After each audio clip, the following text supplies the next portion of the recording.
తన ప్రాణాలే నీవని ధర్మేచగా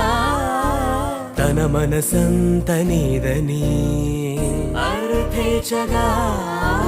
తన వలపంత నీకని కామేచగా అవధులు లేని ప్రేమకై మోక్షేచగా మూడు ముళ్ళతో 7 అడుగుల అగ్ని సాక్షిగా ఇద్దరు ఒకటిగా మారగా మరుపేలేని సంతకం వెళ్ళి పుస్తకం మరు జన్మకి తొలి స్వాగతం